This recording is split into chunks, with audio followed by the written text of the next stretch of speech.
Okay. Yeah.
Okay. Where did Claudio go? Ah.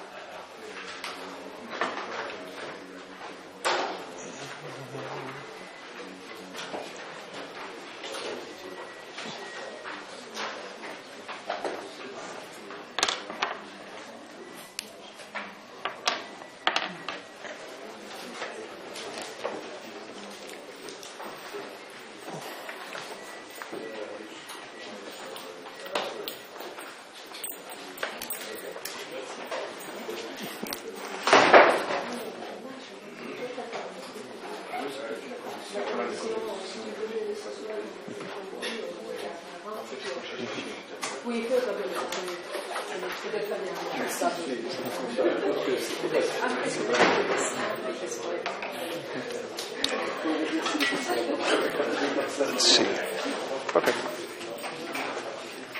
I don't see any organizers. Claudio, oh, well, I guess I'll go ahead and start. So the notes for Lecture 1 and the first part of this are actually now online on the conference website, and I would love to have comments so that the lectures improve somewhat between the current form and the final form in the Blue Book. So please do send me anything you notice that should be better. So I want to have one last little bit of mathematical background, which is just the Berry phase. And the reason why we care about the Berry phase is that it gives us gauge fields in parameter space. And for us, parameter space is going to start off as momentum in the Brillouin zone, and then it will become sort of boundary phases or boundary fluxes when we want to think about disordered or interacting systems. But either way, we're going to have some kind of gauge field. And for integer topological phases, I promise we will get to real physics and even experimental data by the second part of the lecture, not my data. Integer topological phases, you can actually give a pretty complete systematic picture in terms of the Berry phase. And along the way, you get theories of other things that are not necessarily topological, but are still geometric. And maybe the classic example is electric polarization. And the reason for spending a little bit of time on that, so this is, a quantity that people measured back in ancient Greece, places like that, but it was really theoretically understood how to compute it, at least from one unit cell, only around 1990. And the reason why, even though this is an old thing, it's worth thinking about a little bit, is that if you understand electric polarization properly, the so-called modern theory of Thouless, King-Smith, Vanderbilt, etc., then you can get pretty simply to the magnetoelectric effect and the theta angle, which will be a big subject of the next lecture.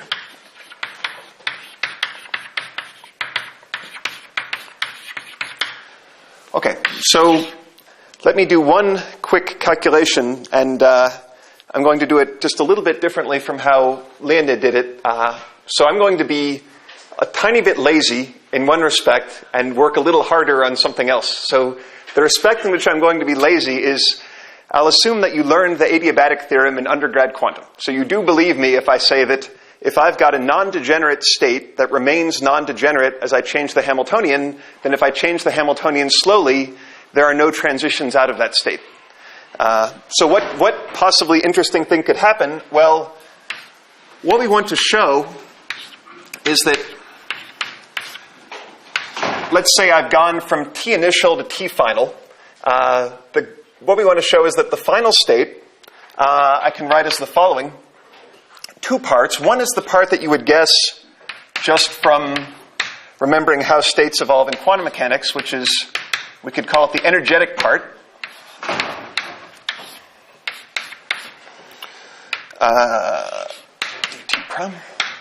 So this part is just how much phase do I build up. Maybe my energy is a function of time, but again, I'm just focusing on one non-degenerate level, and all the other levels are staying some finite energy away.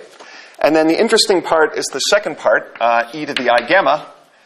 And all of this phase multiplies what I'm going to, the initial wave function. And this is going to be for a closed loop in parameter space. So by parameter space, I mean I've got some parameters in the Hamiltonian, call them lambda sub I. This I is not initial, it just counts which parameter I'm talking about. So I've got my various knobs, and I've turned them around so that they're the same thing at the final time as they were at the initial time. So to get this, from this gamma, I need to define what gamma is. I want reference wave functions. So lambda tilde is slightly different from, psi tilde is slightly different from psi. Psi tilde is just a function of the lambdas. These are my so-called reference wave functions.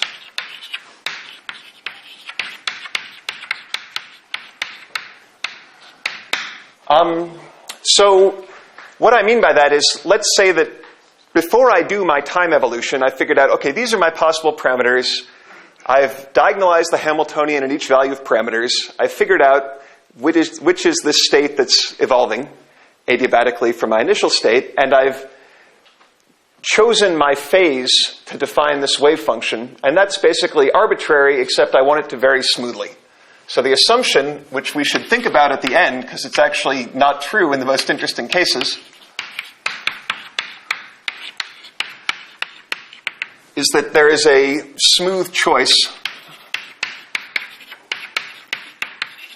of psi tilde of the lambda I for all lambda I. So let's assume for the moment that I could just choose smooth reference wave functions everywhere, and in general this is true only locally. And we'll see examples of that. In fact, the existence of non-zero Chern numbers is related to the fact that there are always local smooth choices, but not always global smooth choices.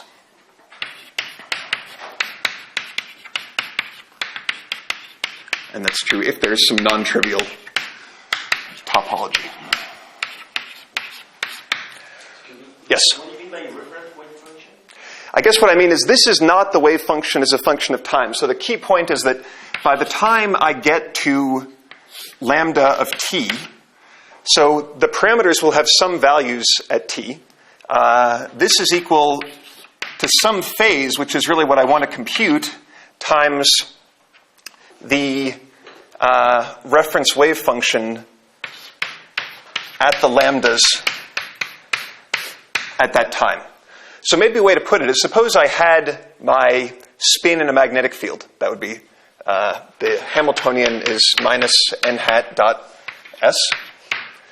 Let's say before I did the evolution, I've chosen my favorite spinor basis for the wave function of the lower eigenstate of this. That's my reference. And then when I evolve, by the time I've gotten to there, when I'm solving the Schrödinger equation, I'm guaranteed to have, in a sense, the same physical state because it's non-degenerate, but I don't know what the phase will be compared to my reference phase.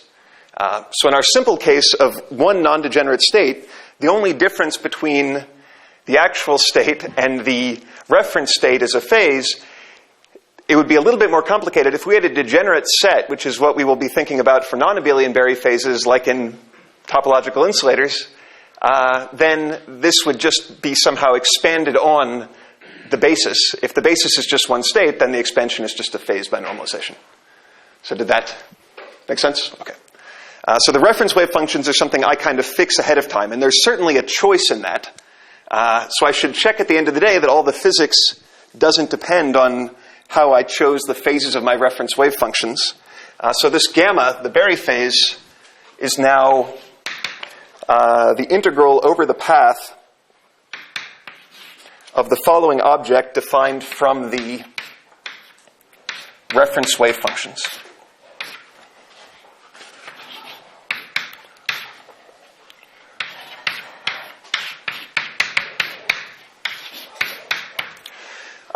So in shorthand, we write this as integral of A, which is going to be my very vector potential that we'll come back to. And let's make these vectors if you want.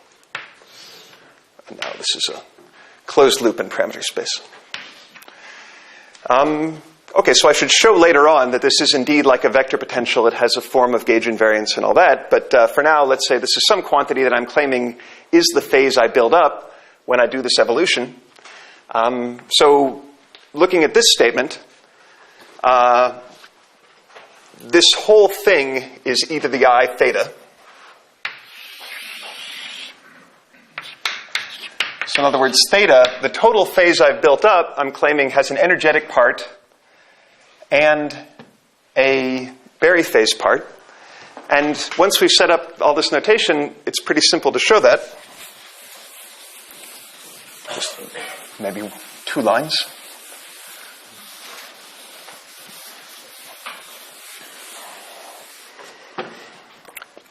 So from what I've said, psi twiddle, the reference wave function at lambda I, inner product with psi at t, where I'm not writing it, but these are the parameters that the system has gotten to at time t, so I guess if I want to, I could do that. This thing, that's e to the I theta of t, that combination. If I take the time derivative of the left-hand side,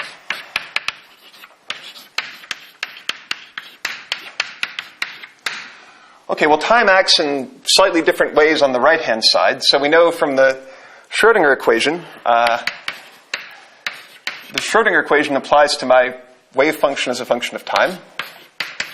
That's h psi, which is e, whatever e was at that point in parameter space, so e of lambda I of t psi. And then there's a second part, which is how is this changing? So the time derivative of the bra here, that time derivative is only coming through the fact that these parameters are changing in time. So that gives me a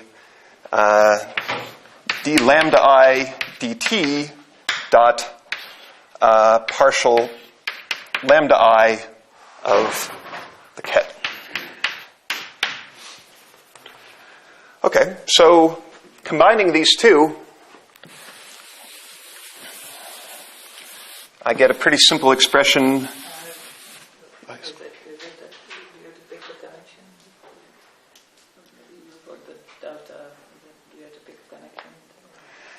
This is just a gradient. You mean this thing? Or no, just gradient with respect to parameters of the wave function. That's what gives me the connection. So A is what I mean by connection. But yes, I did make this assumption of smoothness. Okay, so combining these two to take the total derivative with respect to time of that, let's write it this way. So what I really care about is dt theta. So that's going to be dt of e to the I theta times minus I e to the minus I theta. So what I did there was just figure, when I take the derivative of this, I'll get dt theta times I times e to the I theta, and this is just to cancel out the stuff I don't want. So that dt e to the I theta, well, that's the time derivative of the left-hand side So combining two, I've got to take this thing and on the left-hand side put a psi twiddle. I can pull out E in front since that's just a numerical factor. So let me stick this minus I in front. And then I've got a minus I E of t over h bar psi twiddle of lambda. So that came from where the time derivative is acting on the second. I'm going to write my psi in a minute, but from the first part, from when the derivative acts on the first part, I've also got a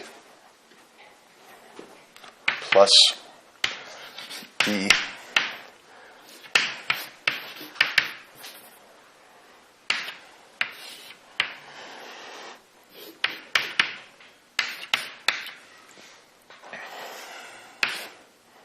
This all has a psi of t on the right.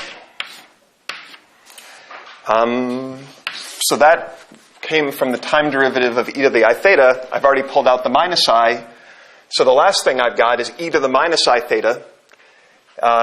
E to the I theta was psi twiddle psi. So e to the minus I theta is psi twiddle. So this thing all multiplies psi of t psi twiddle of lambda. And now, the nice thing is that here I've got psi t. That's the projection operator onto the one-dimensional subspace spanned by psi. But this wave function lives in that subspace, which means that these two cancel. In other words, that projection operator, once I've got this on the right side, is just 1. And I'm left with my desired result, because this and that give me the identity. So that gives me an minus I times minus I gives me a minus 1, a minus E of t over h bar. And then I've got the Berry phase part, which is the total derivative with respect to t. Well, let's write it out first. dt of, let's write it this way, grad lambda psi twiddle.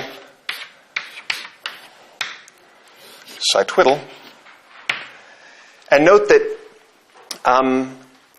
this thing, because of the normalization of psi twiddle, this is pure imaginary. If I flip it, I get a minus sign. But this is exactly the time derivative of what I wrote down before for the total phase, where this is the energetic part, and this is the total time derivative of A.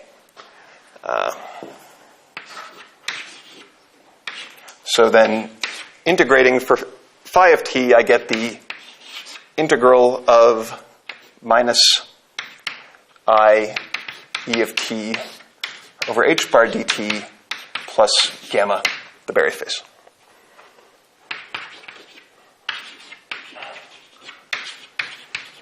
Sorry with the minus. I think maybe I want the I in the denominator. Anyway. Okay, so that's my notion of Berry phase, but now we got this thing A. That's my Berry vector potential. So let's think about that a bit more and note that it has a nice property. So the Berry part, we said that gamma was integral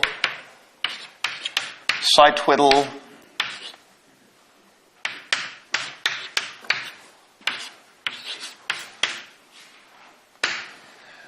line integral in parameter space.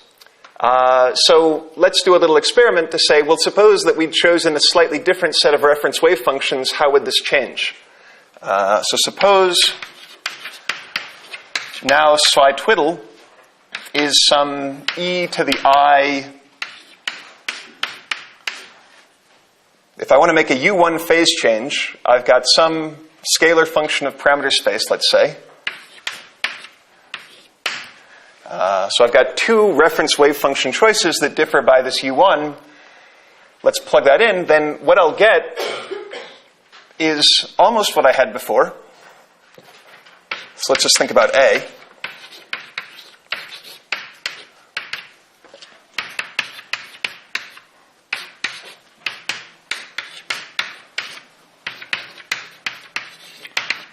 How does this vector potential change? Well, I've got one term where this derivative just acts on psi 0.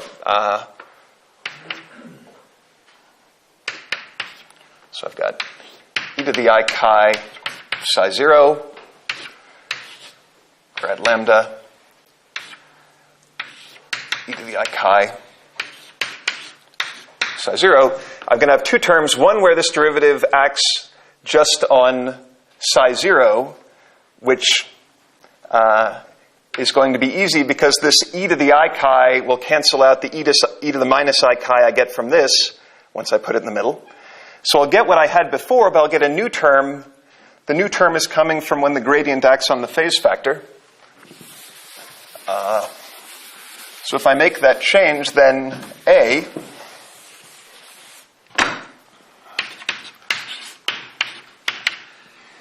is now I psi 0 grad lambda psi 0 plus a new part. Well, that new part, I'll have an I times this I in front, so that's a minus 1. And then I've got psi 0, the gradient acted on chi, psi 0, but now this is just a number, so I can erase the wave functions. Or in other words, I've got A I had before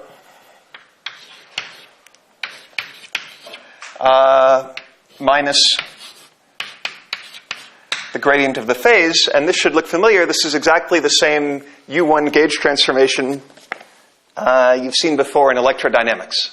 So that's saying that in this case there was a U1. In general, if we had repeated the same derivation with an n-fold set of degenerate states, then we'd get UN gauge fields by the same argument if n degenerate states. And someone asked before if there's any use of the non-abelian part in metals. I don't know of one, but there's a nice use of the non-abelian part in insulators, which is this magnetoelectric effect. But for today, let's mostly think about the abelian case. Okay, so that's the Berry phase. And now, enough math. What does this Berry phase object really mean? So let me try to give A, the physical intuition, and then B, how is this connected to all that fancy cohomology stuff?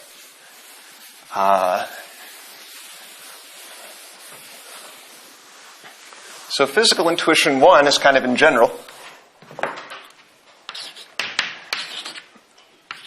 The Berry A is a gauge field in parameter space. So that's always true.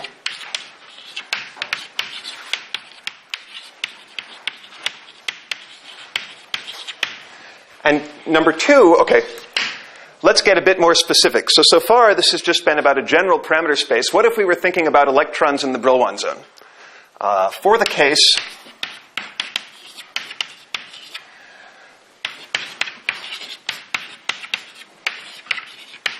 so I'm going to assume you know Bloch's theorem. In a periodic potential, we can write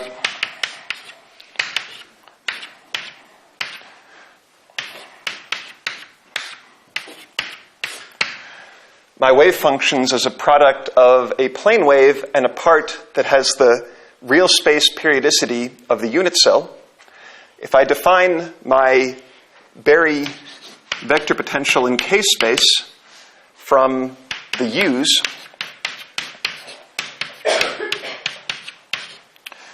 then what this is really about is actually the spatial position of the electron. And I'm going to try to make that more precise. Or, let's say, spatial position of the electron inside the unit cell.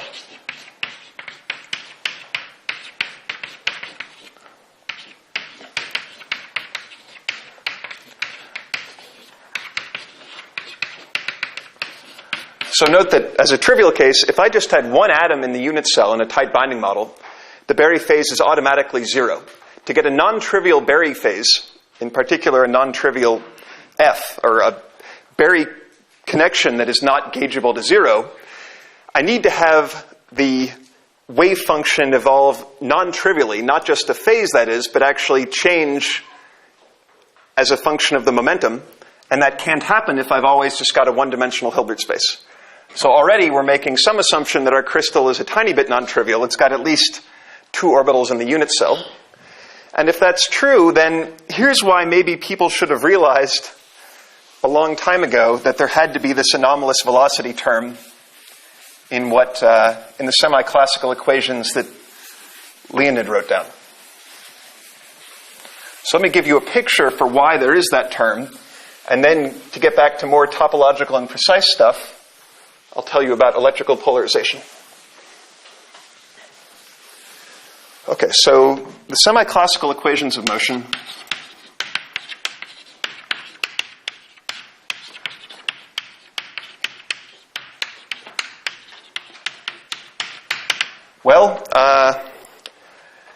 there's the Lorentz part. So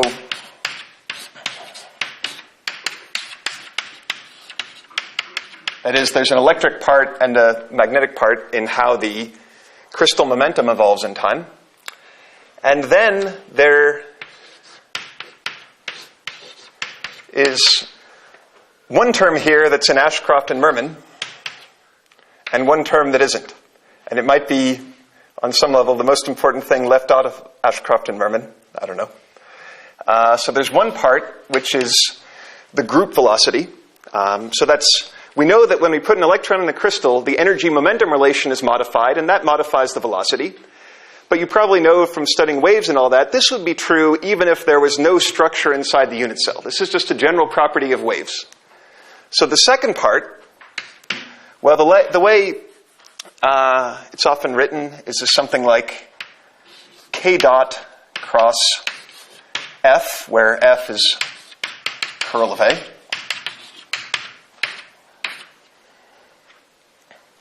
Sorry, I'm not going to be very strict about writing vector signs. So why is this here? Well, think about this as the following. This is dki dt. Okay, so there's an... and then here, this F is dA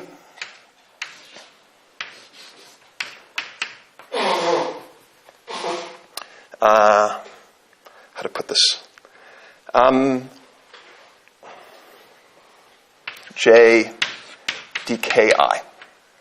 If I'm looking at dxj dt. So there's a part in the velocity in one direction that's related to how is k changing and how is a changing with k. The way to think about what's going on here is the following. Suppose I had a unit cell with 2 pieces, A, or 2 atoms, A and B, and maybe at some point, K1, the electron is mostly sitting on A. And then at some K1 plus dk, at a slightly different block momentum, the wave function is more localized over here. So in other words, the wave function has moved within the unit cell if I change k. Well, if it's moving within the unit cell as k changes, and if k is changing in time, then as a result of moving in time, I should see an extra velocity because, on average, the electrons have moved a bit within the unit cell. So that's what this term means. But for that to make sense, it must be that A sub j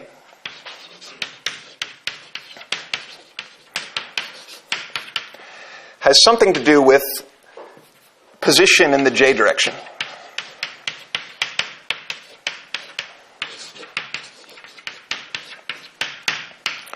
And let's make that a bit more precise and then say a bit about what does this all have to do with topology, and then we can show some slides and talk about the integer quantum Hall effect.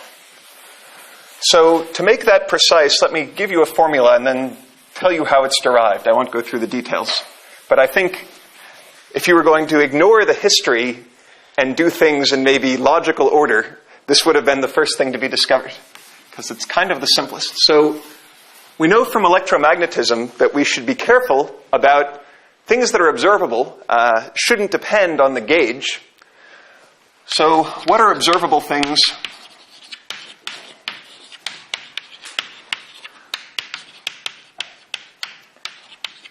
We can make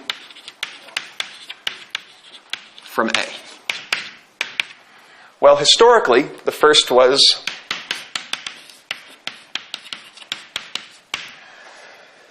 the following statement.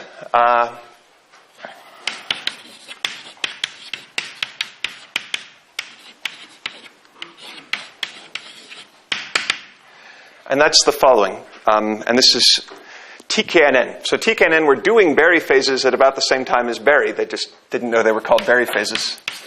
But Berry was the one who really recognized how general this concept is across physics. They wrote the following formula, that sigma xy in a two-dimensional system in a magnetic field, and the magnetic field should be commensurate with the unit cell, so I still have a Bloch's theorem.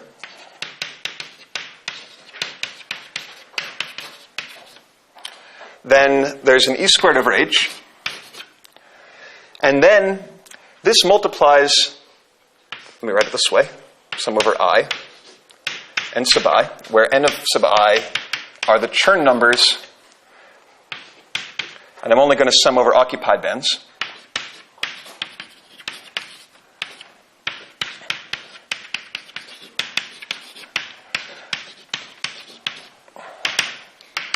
And the Chern number, so we're going to say what this is in a more mathematical language in a second, but operationally, you can compute it as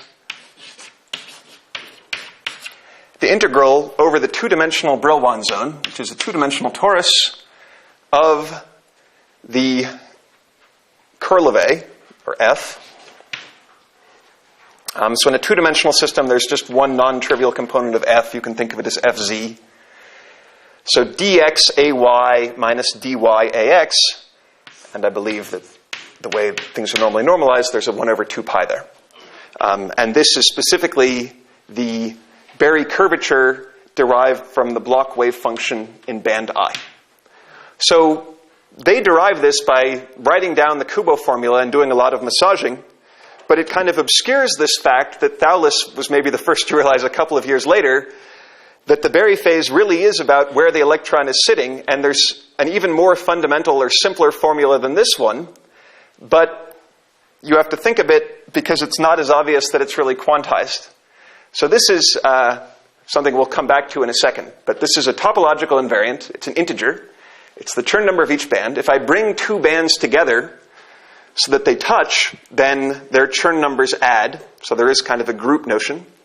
And it's physical. This is what I can measure as long as I'm in a gap. So I've got either completely filled bands that contribute or completely empty bands that don't. As Leonid flashed up, there's probably, I think most people believe, including me, that there is a contribution to the Hall effect in metals if I have a partially filled band, which is just the integral of this over the part of the band that's filled. That's not topological because I'm not integrating over all of T2, but it is there physically. But what's maybe even more basic, and let's just go down to one dimension. Question? Yes? So you said something about the magnetic field not messing up the fluidity of the lattice, but even if you have a constant field, the potential of like X, Y. Well, I'll make a supercell. So to be precise, if I have commensurate flux, let me do a Hofstadter problem. So think about a square lattice. And actually, this is a good example. I probably should have discussed this even without the question. So let's say I want to put a magnetic field on this. And if I gave you an arbitrary magnetic field, let's see where the problem happens. So let me choose a gauge. So before I put on the magnetic field, let's say I've got hopping matrix elements that are T. So you probably know how to solve the tight binding model on the square lattice. Let's say you want to make your life more interesting. You want to have a flux of phi in each unit cell. So So then, well, one way to do that would be to have, let's say this bond is now T e to the I phi. So all my vertical bonds are going to be T, but my horizontal bonds, which are my AX vector potential, those are going to change. So all of these are T e to the I phi. All of these are T e to the 2I phi. And all of these are T e to the 3I phi. So, okay, that looks like a problem because it looks like there's no longer a unit cell. But there is a unit cell if phi is of the form, so 2 pi in the units I'm using would be like 1 flux quantum, where p and q are in the integers. So if I've got a rational multiple of a flux quantum, then if I go up q steps in the vertical direction, I can make a supercell. So let's make our lives simple and take q equal to 3. What are the phase vectors? Or how do you get ETN? Well, if you want to put a magnetic field in a lattice model, like a tight binding model, the constraint should be that if I move an electron around, I should pick up an Aronoff-Bohm phase that's equal to the flux through that. So if I move around this unit cell, I've picked up a flux phi. So that's, I guess, how you put a magnetic field in a tight binding model. You could derive it from minimal substitution if you wanted. Okay. So in other words, we've put... How does this relate to a continuum case where you would put it in by substituting p with q minus qa? Well, so the normal continuum, you get Landau levels and so on if you take the limit of q very large. So if you like, you'll probably be hearing about Chern insulators and stuff like that. A Chern insulator is a lattice model of the integer quantum Hall effect. It's sort of, so, okay, going back to the history, before TKNN, people understood the integer quantum Hall effect and kind of the continuum picture with Landau levels and all that, and that's nice, and 2-degs are really in that continuum limit. If I ask about what is the flux through one gallium arsenide unit cell, it's tiny, infinitesimal almost. But there is a quantum Hall effect, and this is much closer to what happens with topological insulator Simpson orbit coupling. There's no reason why you have to be in the continuum limit. You can get a quantum Hall effect in a tight binding model like the Hofstadter problem. And that's what we're doing now. But yeah, so if you want, why is there a phase here? Well, the reason is that I should get, in addition to the hopping I had before, there should be an E times I integral of A dl. So I've put in an AX on the horizontal bonds. So if I've got an AX that is linearly proportional to Y, that's the Landau gauge. That's a constant magnetic field. If you thought about the electrons as spatially localized at the points of the lattice and tried to put in a magnetic field whenever an electron moves, there is a gauge choice. I could just as well have chosen the vertical bonds, or if I wanted to do a lot of work, I could try to make something like rotational gauge on the lattice. The only requirement is that when I go around a circle, the total phase I pick up should be the flux through the circle.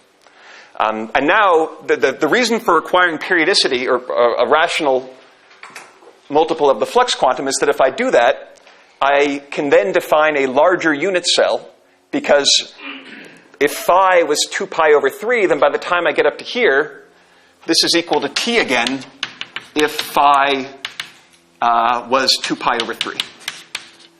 So in other words, then I've got a new unit cell which is 3 times bigger than the original unit cell. So if I make the real space unit cell 3 times bigger, that makes the first Brillouin zone 3 times smaller, which means that there are actually 3 bands, even though I started with 1 band and now I've got 3. So that's good because I said I needed more than 1 to get a non-trivial Berry phase. And you might ask, well, suppose I did this calculation, what would these topological integers be for... So I haven't proven that the Chern number is an integer or anything like that, but let's just... Suppose I did this example and I computed...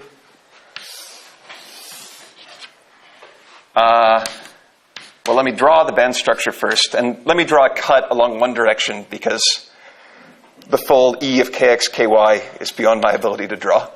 So if I did this in zero field, I'd have something like that out to pi over A, and minus pi over A. So what I've done now is kind of make this smaller by a factor of 3. I guess I should really make this y, fun. And now, once I turn on the magnetic field, I actually will get gaps between the bands. And they probably don't look exactly like that, so don't take the energy literally. But if I compute the Chern numbers, I'll get 1 minus 2, 1 in this problem. If I took 5 instead of 3, I would get 1, 1, minus 4, 1, 1, as it happens. So those are the Chern numbers of the Hofstadter problem. And what that should mean, and what you can do as kind of a numerical experiment, even, although I need to talk about pumping for how you would do this, if you filled up the first one and left these empty and measured the Hall effect of your crystal, you will get a quantum Hall state. So in other words, we haven't put in any disorder yet. Real samples, of course, have disorder, but we have broken translational invariance by putting on a lattice, and as a result, I get an integer quantum Hall effect that's nice and quantized. So let me now go on with polarization and then come back to the question of maybe why intuitively should this Chern number A be quantized and B be related to the location of the electron. Any questions about this? Or that's good. Okay. All right. So a formula that's probably being used by someone computing a real material right now is that polarization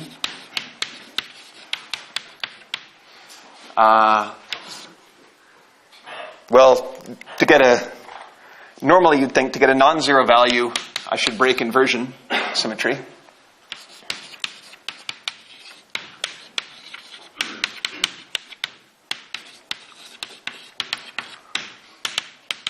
Put a question mark next to that.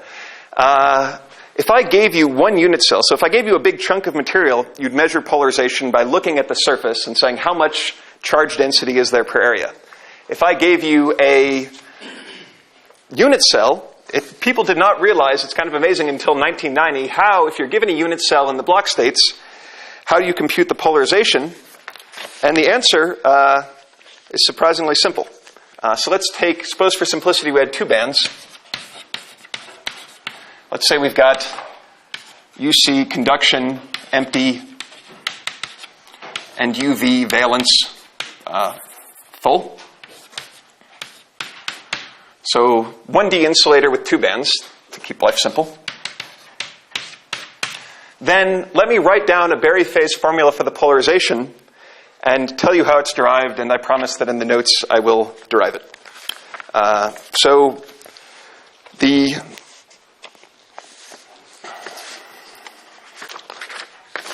get the number right.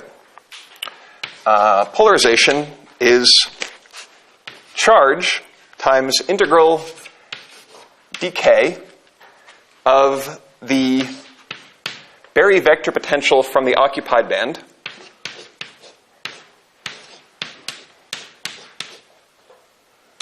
so this is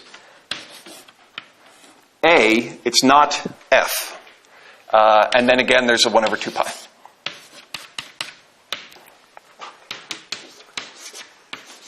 So remember, the Brillouin zone is periodic, and that's actually important here. Decay of A over 2 pi. And if I went up in higher dimensions, I get the same thing. So this is the formula that people use if you want to know how polarized is your crystal of some ferroelectric or whatever. Let's check that the units are right. So here, in 1 dimension, this just gives me something with units of charge. In higher dimensions, I've now got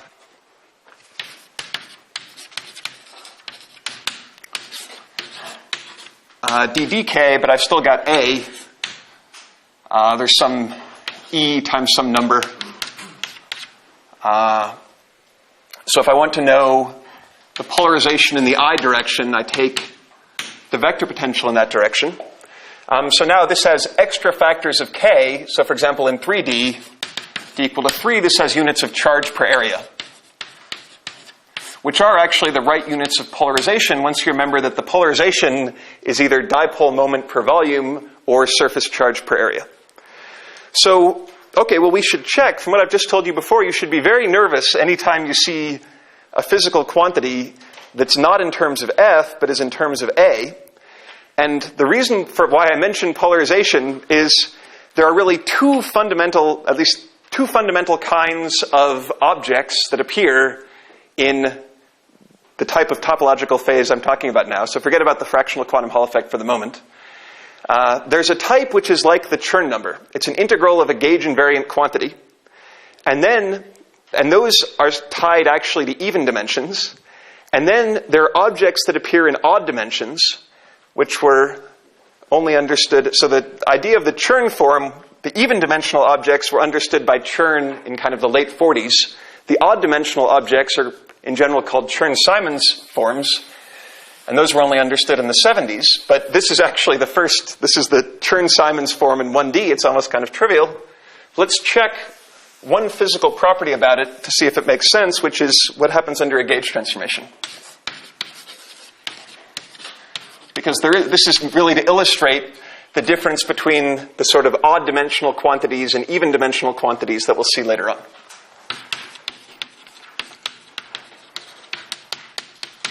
So we've got, well, A goes to A minus grad chi.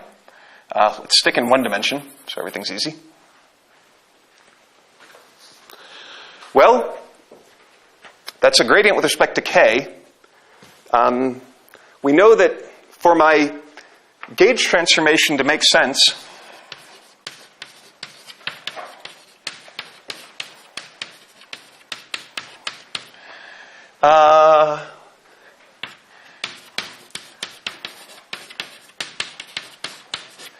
it should satisfy that the integral of the change in the phase over the one-dimensional torus, that is the one-dimensional Brillouin zone, this should be a multiple of 2 pi. In other words, I can make a gauge transformation, so n not equal to 0 is sometimes called a non-trivial or non-null homotopic gauge transformation.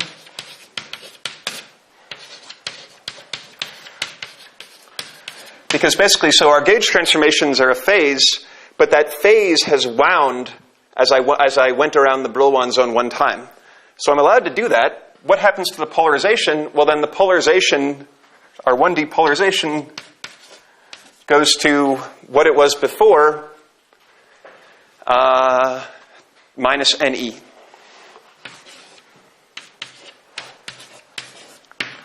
So this is actually physically correct. And I can kind of explain why we think of it as physically correct, that the polarization, if I only give you a unit cell,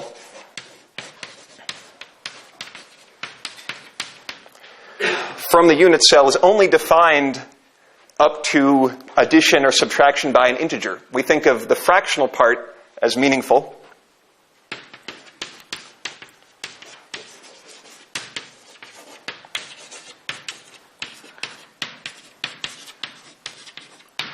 And the reason why we say that is, suppose I gave you a unit cell and I ask, what polarization do I measure?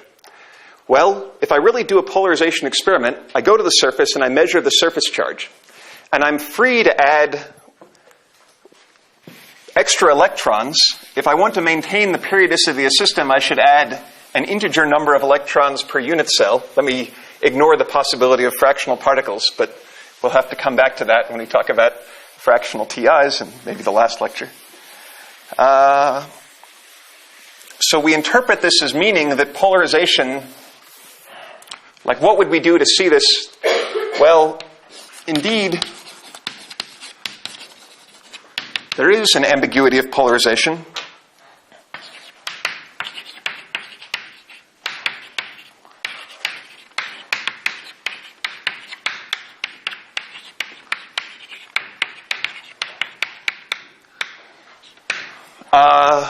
Which is charge per an integer times charge per transverse or surface unit cell area, which in 1D this drops out. In 2D it would be a length, and 3D it would be an area.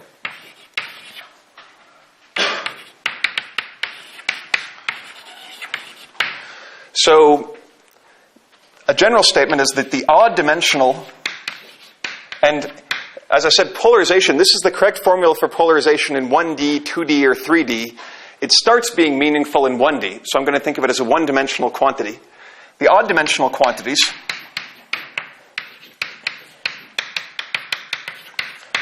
they all have this property. So this is polarization in 1D. They have an ambiguity.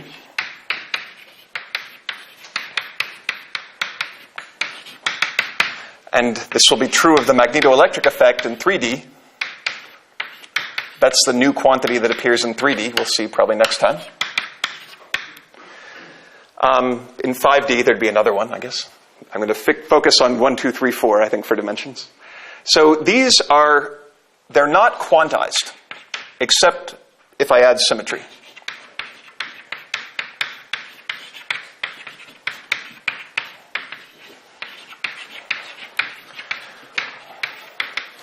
But what is quantized is their ambiguity.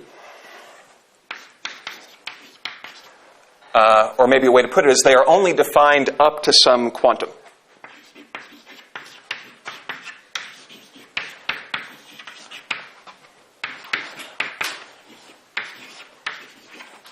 Or if you like, only the fractional part is well defined. Fractional part of polarization, that's something with units of E. And the fractional part of magnetoelectric effect is something with units of E squared over H. We'll see later on. Excuse me? Yes. I have another interpretation of your gradient of chi. If we consider it as a gauge transform, that means we choose another reference wave function C tilde. But in this sense, that means our polarization is no longer gauge invariant. It's not totally gauge invariant, but there's a part of it that I can't change. So suppose I computed this and I got 2/3, 2e over 3. So you might compute it and you might get 5e over 3 or 8e over 3 or whatever. So we would disagree on the total polarization. And that's correct because we could have different crystals with different surfaces and we would measure different polarizations. So in a sense, polarization is not uniquely defined by the unit cell, but the fractional part of polarization is. So for example, if I got 2e over 3, there is no way you would get e over 3. So in other words, we will disagree, but we will only disagree by an integer multiple of this quantum. So I think that's right, that polarization, total polarization is not a well-defined quantity if I just give you the unit cell. But the fractional part, or the polarization mod E, that is well-defined.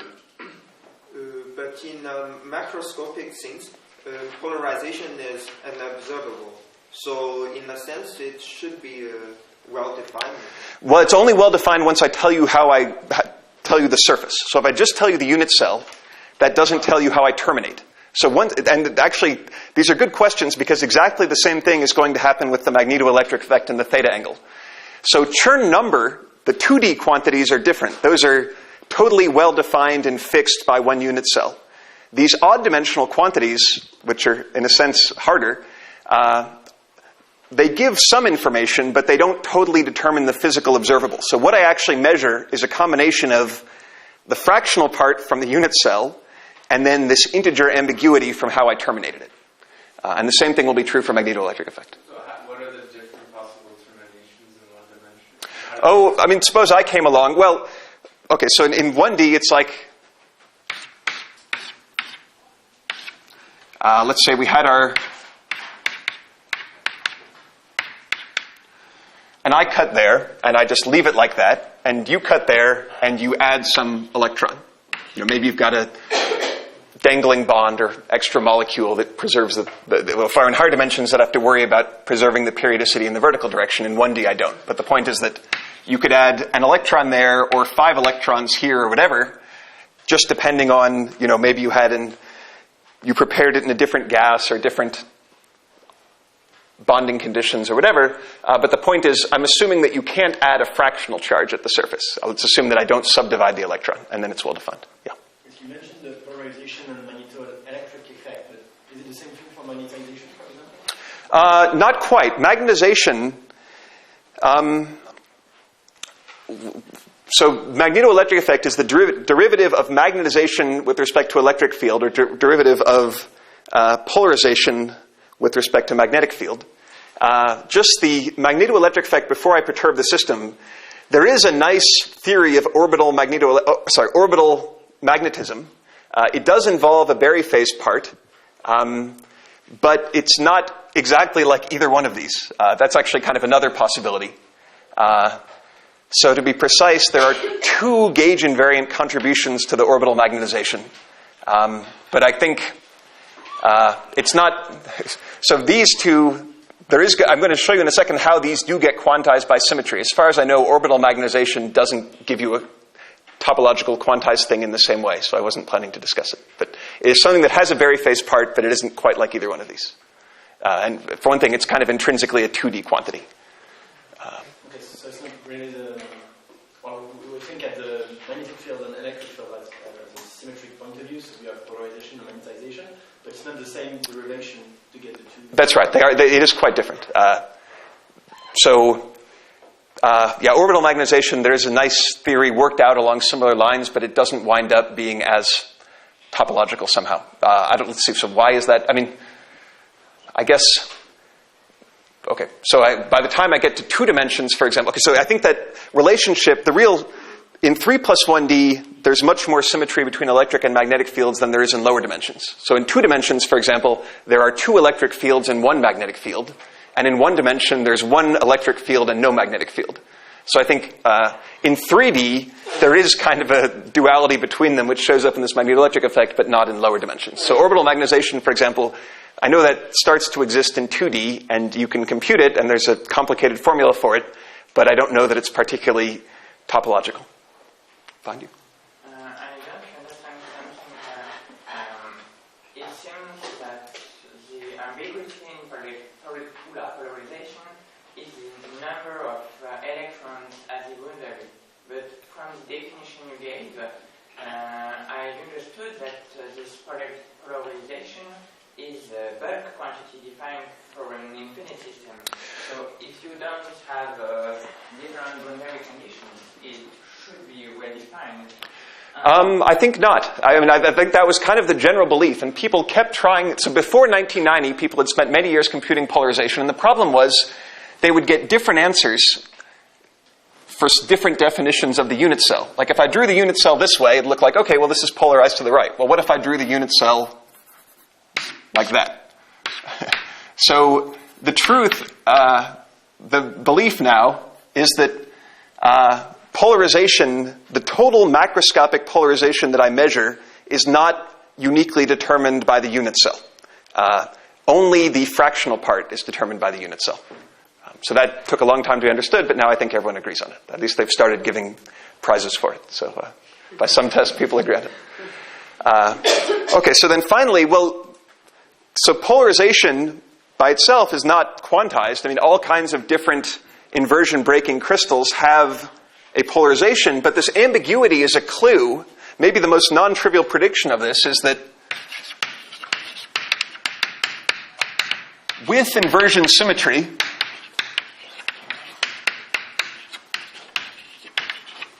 and let me start maybe warming up the projector, because I think, okay, I'm not sure I'm even going to get to my slides today. With inversion symmetry, P is quantized. And you'd say, well, of course, because it's 0, that's quantized. But no. To one of 2 possible values. So if you believe in the ambiguity, you have to believe this. And this is an example of how, with the odd dimensional quantities, they're not quantized. They're physical and measurable, but they're not quantized if I don't add a symmetry. But if I do, they are. And here's a simple picture. So our requirement was that P and P plus NE are indistinguishable.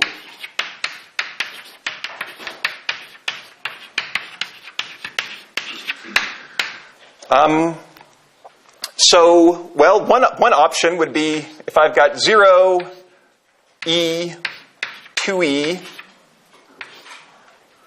minus E, minus 2E. So this ladder of values is clearly symmetric under P goes to minus P.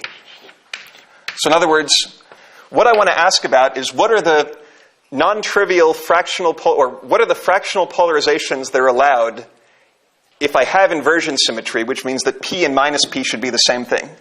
Well, this is one of them, but there's another one, which is the set of half integers.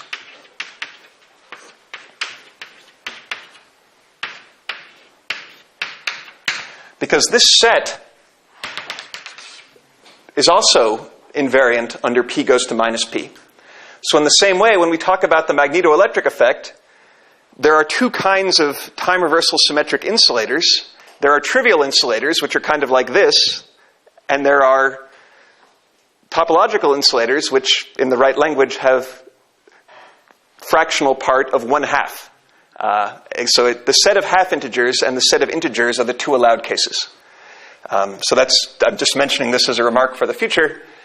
And then finally, let me maybe close the loop on so getting back to one quick mathematical comment on what the Chern number is. So, why is P only quantized to two values? How would we determine that? Well, because suppose you took anything else. Maybe it's easiest to do it operational. If you took anything else, any other ladder of things spaced by an integer. So these are values spaced by integers. Suppose you took minus e over 3. Then you'd have 2e over 3, 5e over 3, 8e over 3. But that's not symmetric under P goes to minus P.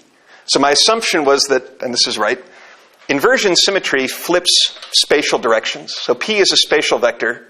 So inversion symmetry takes P goes to minus P. And if the absolute value of polarization were well defined, then 0 would be the only possibility. But if only the fractional value is well defined, then there is one other possibility. So I guess what I'm claiming is if you took any other ladder spaced by an integer, it wouldn't be symmetric between the above and below. So what are A and F?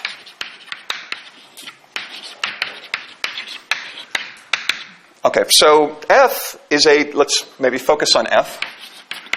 F is a two form. So DA in math language.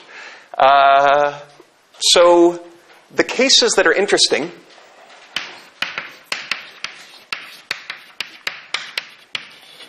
well, if F, integral of F is non-zero, let me try to give a picture for what does it mean that this is quantized. So the simplest example that I always come back to when I want, what is an example of Chern number? Let me not think about the torus, let me think about the sphere. And this H equal to minus n dot S, that gives me a Berry F that's like a magnetic monopole. So the Berry F is always directed outward. Let's say outward.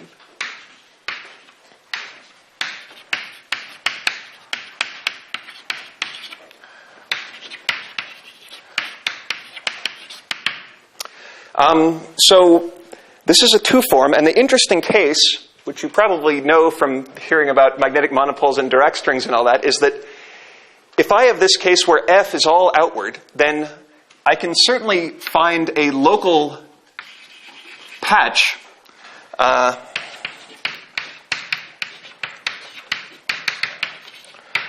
where there are wave functions, let's say spinors, so that if I take A from the wave functions, then F is indeed dA.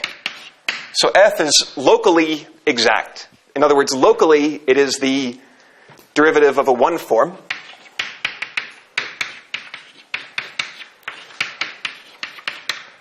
As a consequence of that, that means that it's closed. In other words, if I take dF, I get 0. But in this monopole case, when the integral of F is non-zero, F is not globally exact. In other words, there is no global definition of chi that's smooth everywhere that will give me F equal to dA. So it's not globally exact, or in general, it's not really exact. So in other words, in cases where F integrates to something non-zero, and you can check if you want, play around with your usual definition of spinors, and you'll find out that there's a so-called Dirac string passing through a point on the sphere where the spinor is not well defined. So if you try to define wave functions or vector potentials on the monopole, you run into a bit of trouble, as I kind of sketched last time. So F is therefore an element of the second cohomology group. And to be more precise, there's one ingredient that we have to add, and this lets me give an answer to a question that I was unwilling to answer yesterday, at least a partial answer, which is the following. So what is the Chern number to a mathematician?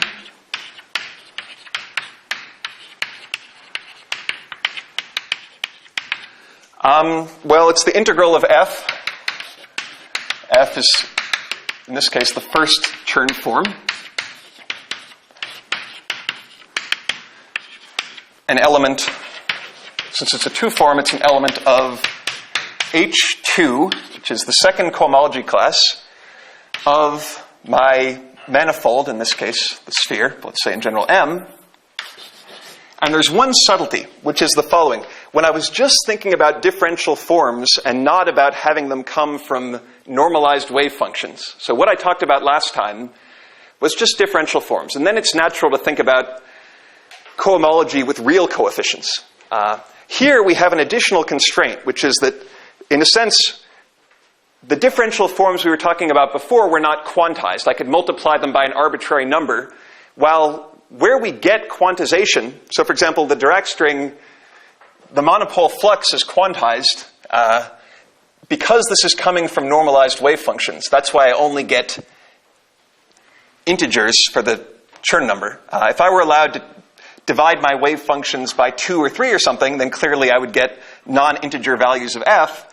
So the fact that I can't do that is how the precise kind of cohomology that comes up when you're dealing with, in a sense, quantized things, or things that come from normalized wave functions, is cohomology with integer coefficients. And this is actually what's related to homotopy groups, as it turns out. And if you want a proper definition of this, well, you first define homology with integer coefficients and then take the dual. But this is very close to what we did before. It's, in a sense, it's still differential forms that are closed but not exact, but there is a notion of quantization which winds up that I can add integer copies, but I can't add fractional copies of chains or paths. So then, in general, there are Chern forms in even dimensions. And in fact, there's a sense in which for line bundles, if I'm just thinking about the abelian case, it turns out Chern number is in a sense complete. And maybe we'll do that, some calculation next time. H2k of mz. And there are Chern-Simons forms in one dimension less. A way to sort of understand the relation between Chern-Simons forms and Chern's forms physically is to think about polarization in the Hall effect. So this is actually how Thouless got the polarization formula. He thought, well, I've got my one-dimensional system, and I think of changing some parameter of the system in a periodic way. Then by the time the parameter gets back to where I started, I must have pumped an integer number of charges. In other words, I must have changed the polarization by an integer, and I could sort of track which integer as I went along. So that was his argument, that integral of change in polarization with respect to some parameter d lambda, this is quantized. And to get the Chern formula, you basically take the parameter to be ky if I had defined the polarization using kx. So maybe I'll say a bit more about that. But there's a close relation between the Chern forms in even dimensions and these polarization-like quantities in odd dimensions. And the relation is, those are called Chern-Simons forms. They're just the objects whose differential is the Chern form. So for example, dA is f, the first Chern, and the second is that d of something called k, which is basically af plus aaa, is f wedge f, which is the second Chern form. That's the four-dimensional object. So as a non-trivial thing you probably haven't heard before, if I'm in 4 dimensions, if you give me a 4-dimensional band structure, there's an object just like Chern number, quantized to be an integer, which is integral of Fij Fkl. That's the 4-dimensional integer Hall effect. So that's a clue from this existence of another Chern form.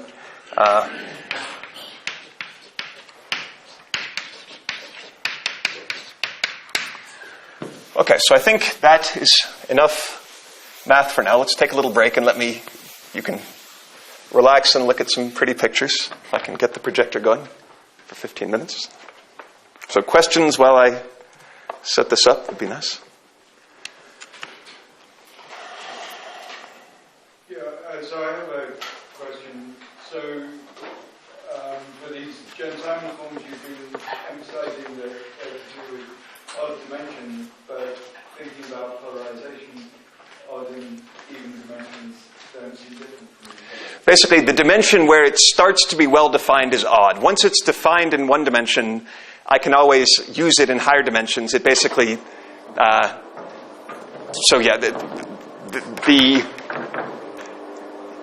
should say, exists in one dimension or higher would be the best way to say it. So it's fundamentally a 1D quantity. So, for example, the magnetoelectric effect, which is related to the 3-dimensional object whose derivative is 4D. So I guess what do I mean by a 1-dimensional object? I mean it's of one form. If you like, it's something with one k derivative. So when I integrate it dk in higher dimensions, I'll get factors of area, which is a clue that it can't be that universal. In the same sense, magnetoelectric effect is a 3 form. It's got 3 dks. So it can give me something dimensionless in 3D, but in any other dimension it won't be dimensionless. So if you like, there's the dimension where it starts, I get a dimensionless quantity, which gives it some hope of being topological. In higher dimensions, it's still physical and all that, but not necessarily. It can't be universal. Okay, replace the bulb. I know French. So, okay, so I think I already told you about Gauss-Bonnet.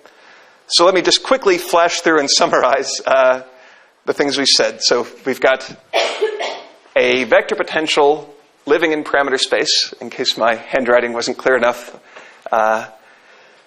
And that, for the U1 case, it has a U1 gauge transformation just like the vector potential in dynamics. And there's a plus here because I think I had minus I up above instead of plus I. That plus is not significant. So the first physical observation related to this was here. This is just writing out what I said before, which is that if I give you a band and I integrate the curl of A, I get F. And when I integrate F, I get an integer. That integer just tells me how much does that band contribute to the quantum Hall effect. So far we haven't imposed any additional symmetries and all that. Haven't gotten to Z2 yet, I'm afraid, but I promise we will next time. Now, another thing I haven't talked about that I should, but I'm going to do it when I talk about topological responses, is at least for the integer quantum Hall effect, the one we've talked about so far, there has to be an edge state. So in other words, so far we've been talking about insulators.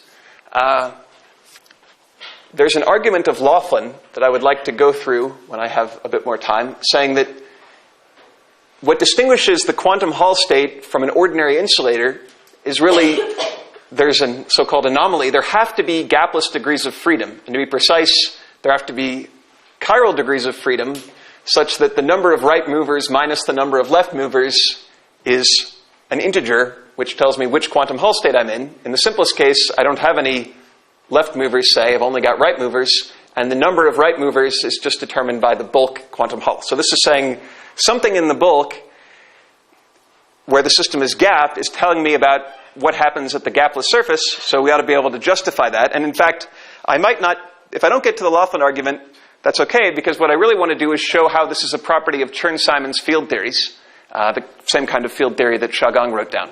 There's a very beautiful connection between the bulk Chern-Simons theory and the gapless edge chiral fermion or chiral boson.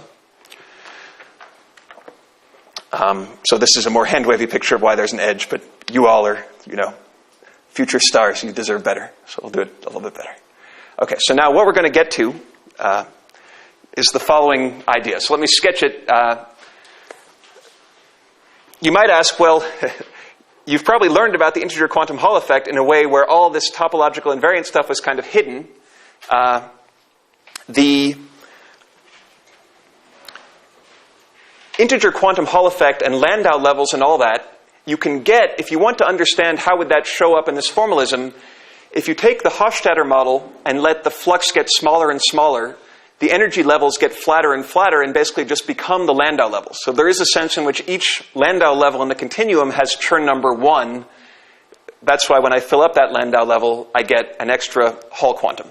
So why would you want to work on a lattice, given that most experiments on the quantum Hall effect are in a very low-density system where the continuum limit is okay? Well, it's because when we think about spin orbit, which is what drives topological insulators, then that's not small. It's actually much more appropriate to think about a crystal and to think about significant amplitudes within the unit cell. And it's also naturally commensurate. Unlike an applied magnetic field, there's no real reason for it to be commensurate with the unit cell. While the spin orbit is a property of the crystal itself, it's automatically commensurate. So the simplest case, and maybe I'll get to one example of a Hamiltonian and then stop. So at an abstract level, here's what the quantum spin Hall effect is, if I don't worry too much about the topology. So we've done integer quantum Hall. Think about L dot S. So that's the spin orbit you learn about in undergrad physics. If I fix the spin to be up, this is a momentum-dependent force. A momentum-dependent force is like a magnetic field. So this is kind of like a magnetic field that points one way for spin up and the other way for spin down. And that suggests that if I chose the right Hamiltonian, I might get a system that's in a quantum Hall state one way for spin up and the other way for spin down. And the fact that these two are symmetric reflects something, which is actually why spin orbit is so ubiquitous. Spin orbit is consistent with time reversal. So both L and S flip under time reversal. A magnetic field breaks time reversal, so you only get it in some materials that at some point broke time reversal symmetry. Spin orbit is there in basically every material. So maybe you should look at what topological phases might be driven by spin orbit coupling, and those are the topological insulators. And they're related to Berry phases also, so we need to explain that. But first, the reason why one needed to find a new kind of topological invariant was basically the following. I think most of us thought before 2005 that if you made this can't be very topological, we thought, because if you look here, it looks like this is a one-dimensional wire with modes going in both directions. We know about localization. We know if we add disorder, that will localize. End of story. There's no longer a protected edge mode. It can't be topological in the same way. It was called quantum spin Hall effect originally, but that's not really quantized either.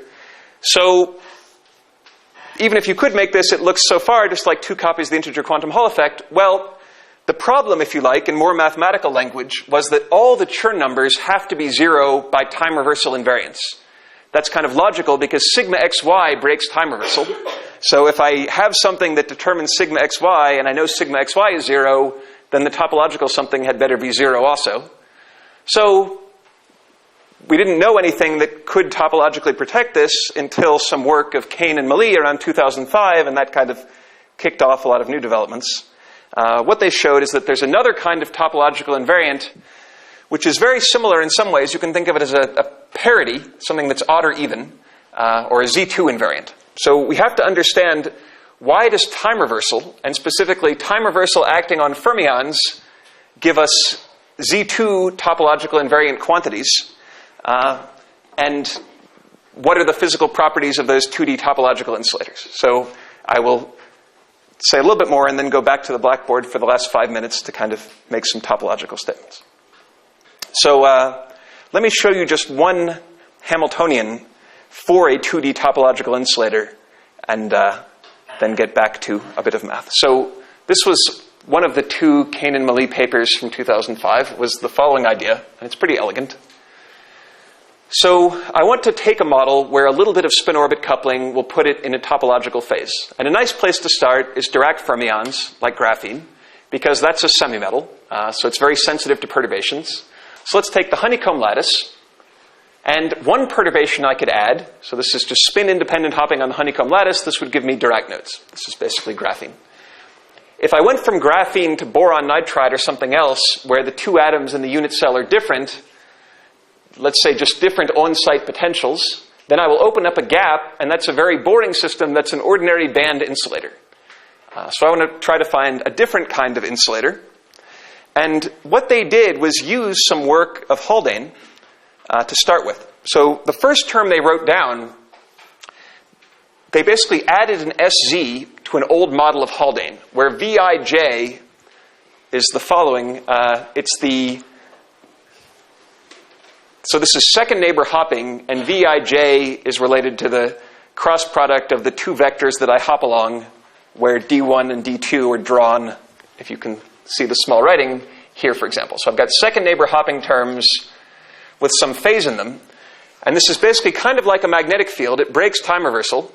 It turns out that there is a sense in which the flux is zero, but it still breaks time reversal.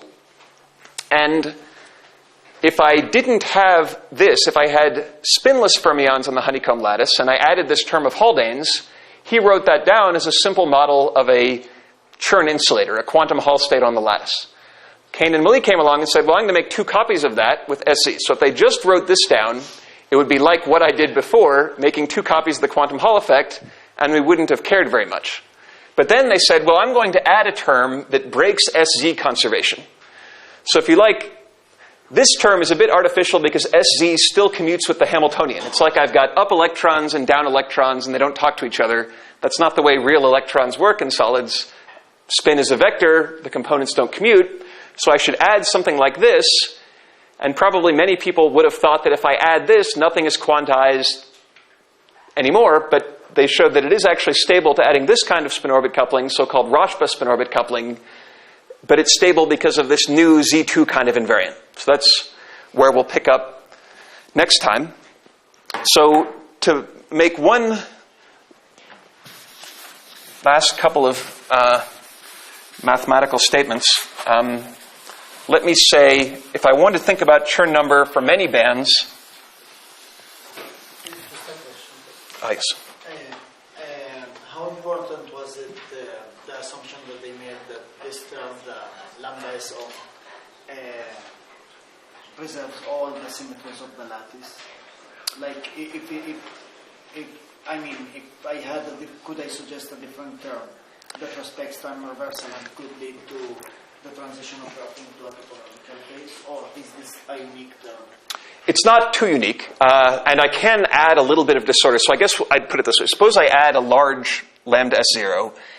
That opens a gap. So I've got a gapped phase where the bottom two bands, it turns out that Z2 invariants are associated with pairs of bands. This is a 4-band model. The bottom two bands have a non-trivial Z2 invariant. I start to perturb the thing with anything almost, anything that respects time reversal. So I could change the lattice by a little bit. I could add fluctuations in the graphene atoms or whatever, as long as I preserve time reversal. The way you can tell this as time reversal is that it does have an I, which would break time reversal, but that multiplies SZ, which is also time reversal odd. So anyway, once I've got the gapped phase, any small perturbation that respects time reversal won't change the phase. That would be kind of the statement. So, but there's no guarantee. If I think about all the possible perturbations to graphene, some of them will put me in, if they break time reversal, they usually put me in an ordinary quantum Hall phase. If they don't break time reversal, this will give me an ordinary insulator. This will give me a topological insulator. If I have both of them, they'll kind of compete. I could get a metal. Nothing prevents that. So what exactly happens with various perturbations, it's hard to say anything too universal. But the one thing I can say is, if this is the strongest and everything else, so this is stable to any small perturbation except for breaking time reversal. So it's topologically protected as long as I still have time reversal. But the second term is the Rashba term. Yes. And that one preserves time reversal. Exactly. So, for example, what they showed was that if you have this and then you add a little bit of this, it's stable. It still remains in the topological phase. When maybe, if we didn't know about the topological invariant, we would have thought that it wasn't stable to Rashba. But if I added instead, if I had sort of Rashba dominated instead of that, then in general I won't be in the topological phase. I'll actually be in a metal. But you don't need to break inversion symmetry, right? Right. You don't need to break inversion. The lattice is almost kind of irrelevant. Oh, really? I thought you only get spin orbit when you do break inversion. You only get Rashba when you break inversion. Rashba, to be precise, comes from spin orbit. It's a spin orbit term that's usually related to Z-directed inversion breaking. Like if I've put my graphene on a surface. But in general, there are some spin-orbit terms that break inversion and some that don't. And I don't think there's a strong correlation between which ones are topological and which are not. Because even like the first term, right, that's in next nearest neighbor model, and Yeah. that one does break inversion as well. I'm not sure about this particular model, but I know that there are inversion symmetric models like the diamond lattice in 3D. I can make a topological insulator out of that is inversion symmetric. I suspect that this does have inversion, but anyway, I think it does have inversion. Okay, so let me just say a little bit to kind of summarize what Chern numbers are more methodically. So this integer cohomology, that is the one that is related somewhat more closely to homotopy. So before, for example, when I did H1 over the reals of the sphere, actually I did the circle, this was R. But if I did it over the integers, it turns out that is the integers. And in general, there's a famous theorem due to the great Polish topologist. We can say the following thing. For a space, if pi k is 0 for k equals 0, trivial, up to n minus 1, which means the space is n minus 1 connected, then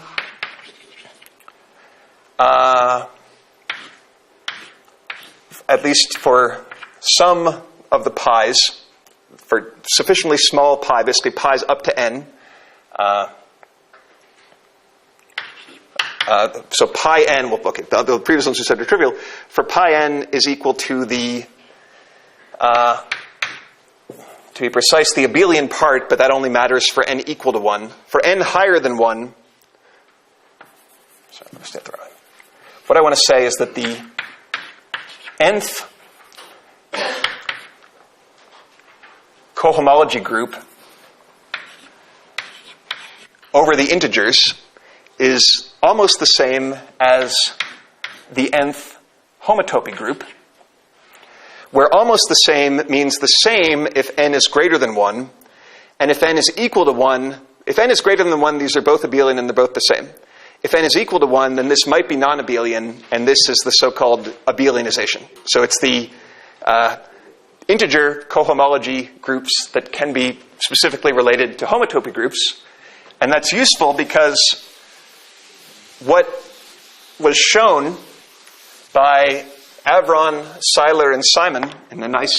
So they kind of made what Fowlis et al. Did a little bit more precise. They said basically that the pi n, let's focus on pi 2. So first they said that they gave a more rigorous argument that T2 is like S2 for the purposes of Chern numbers, so pi 2 is good enough, and this is a 1983 PRL. That pi 2 of m sub n cross n, where m sub n cross n equals non-degenerate, and that's crucial, n by n Hamiltonians.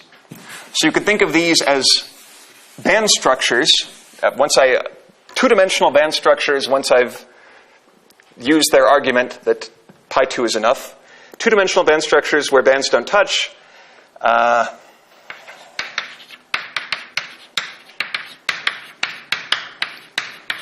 That this is equal to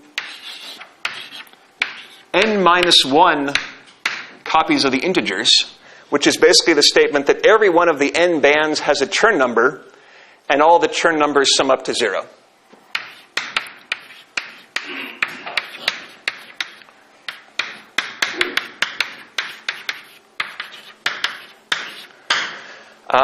And then the corresponding fact, so there's a proof. I actually have it written out in my notes, but I'm not going to go through it in class. It's not that hard. It uses one fancy math result, which maybe I'll write up for your general knowledge, called the exact sequence of a fibration. But otherwise, if you're willing to believe that, the rest of the proof is easy.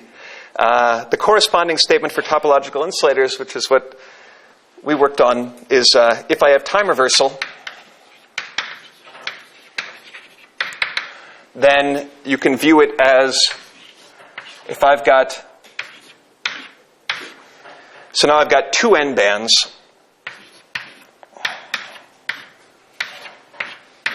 I want to take pairs of bands. Again, there's a sum rule, so I can just write this as n minus 1. There are n minus 1 Z2 invariants for a 2n band system.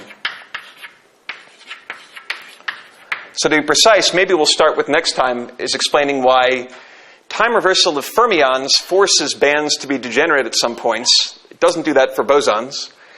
Anyway, once I've got time reversal, bands come in pairs, so any topological invariant should be a property of the pair, and every pair has one Z2 invariant, and they have to add up to 0, where adding in Z2 means like odd plus odd is even plus even is even, odd plus even is odd. So for your mathematical knowledge, there's one powerful trick. As I said, homotopy in general is kind of hard, but what a lot of calculations, both for topological defects and this calculation use, is called the exact sequence of a fibration. It's not actually in Nakahara, but it is in Mermin. I don't think it's in Nakahara. Exact sequence means I've got a series of maps where the image of this one, in other words, the points here that came from this is the kernel of this one. And there is an exact sequence of homotopy groups, which is something like pi n of H, pi n of G, pi n of G mod H, pi n minus 1 of H, and so on with 3 objects per n. It's called the long exact sequence because in principle it includes all the homotopy groups you could want. So what they basically did was figure out a way to pose the Chern problem as calculating something like pi 2 of some complicated set G mod H, but if they know the results for G and they know the results for H, then this is a trick to kind of work out maybe G divided by H. So if you want to learn maybe one somewhat sophisticated topology trick that's actually useful in physics, Mermin gives kind of a physicist derivation of this long exact sequence, which is somewhat handy for hard homotopy groups. So that's my last mathematical comment. So anyway, so we've more or less said, I think, what we're going to say about the integer case. And if you want a little bit of motivation for topological insulators, aside from the fact that they exist experimentally and they have various neat properties, motivation 1 would be that these Z2 invariants are actually related to the non-abelian Berry phase and to the magnetoelectric effect. And motivation 2 would be that when we think about the responses, in the same way that polarization is a little bit related to the integer quantum Hall effect, the magnetoelectric effect is really what kind of physically is quantized. So actually, let me give, sorry, I suppose I see the organizer standing, so sorry, I have to stop there, and I will also explain to you the following mysterious table, at least a little bit. So that's motivation to show up next time. I think I'd better stop. Thank you.